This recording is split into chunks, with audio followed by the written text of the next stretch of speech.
Empezamos. Un misterioso planeta 50 veces más grande que Júpiter habría deformado las órbitas de nuestro sistema solar. Un ejemplo reciente de este fenómeno fue el paso del asteroide famoso Oumuamua en 2017, aunque este fue un objeto relativamente pequeño. Durante décadas los astrónomos se han preguntado en numerosas ocasiones si existe algo irregular dentro de nuestro sistema solar. Para ser más exactos, una de las grandes dudas es si las distintas órbitas planetarias estarían ligeramente deformadas. Tal y como detalla un estudio publicado en Archive, un inmenso astro que pasó cerca del sistema solar en sus etapas iniciales pudo haber alterado permanentemente las órbitas de los planetas. Esta idea fue propuesta por los físicos de la Universidad de Toronto junto a la planetóloga de la Universidad de Arizona, Renu Malhotra. La investigación destaca un desafío para las teorías tradicionales de la formación del sistema solar, que postulan que los planetas gigantes nacieron en órbitas casi circulares.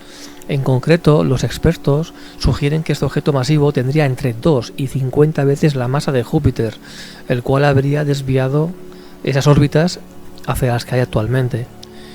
Palabras textuales, entre comillas, calculamos que existe una probabilidad de 1 en 100 de que un sobrevuelo de este tipo produzca una arquitectura dinámica similar a la del sistema solar, y describimos una métrica para evaluar en qué medida un sistema simulado coincide con los modos seculares de excentricidad e inclinación del sistema solar, exponen.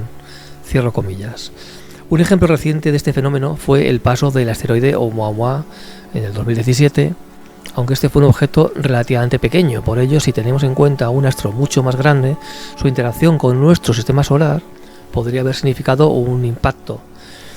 Para hacer sus predicciones, los técnicos Brown, Rein, Malhotra simularon cerca de 50.000 escenarios, considerando la posible influencia de estrellas cercanas y diferentes trayectorias del objeto masivo.